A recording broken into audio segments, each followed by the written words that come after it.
इस वीडियो में हम समझेंगे ओम का नियम।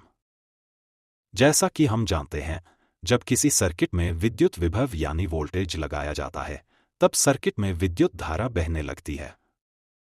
अब मान लीजिए एक विद्युत सर्किट है जिसमें एक बल्ब को बैटरी से जोड़ा गया है। साथ ही धारा मापने के लिए श्रृंखला में एक धारा मापक यंत्र एमीटर भी लगाया गया है। सर्किट को चालू या बंद करने के लिए एक स्विच जोड़ा गया है। वोल्टेज मापने के लिए एक वोल्ट मापी यंत्र को सर्किट में समांतर में जोड़ा गया है। अब हम वोल्ट मापी यंत्र की मान नोट करेंगे और स्विच को चालू करेंगे। जैसे ही स्विच चालू होता है, सर्किट में धारा बहने लगती है और बल्ब जलने लगता है। अब हम धारा मापक यंत्र और वोल्ट मापी यंत्र की मान नोट करेंगे। आगे हम सर्किट में एक समान बैटरी श्रृंखला में जोड़ेंगे। जब हम स्विच को चालू करते हैं, तब हम देखते हैं कि बल्ब पहले की तुलना में अधिक तेजी से जल रहा है।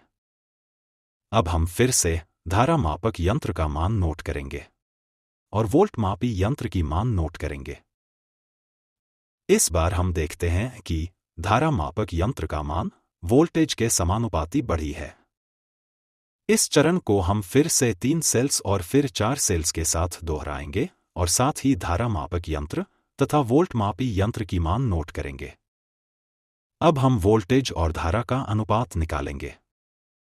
ऐसा करने पर हम पाते हैं कि हर एक चरण में वोल्टेज और धारा का अनुपात लगभग समान होता है। जब हम वोल्टेज और धारा की मानों को चित्र पर अंकित करते हैं, तो हम देखते हैं कि धारा वोल्टेज के साथ समानुपाती बढ़ रही है।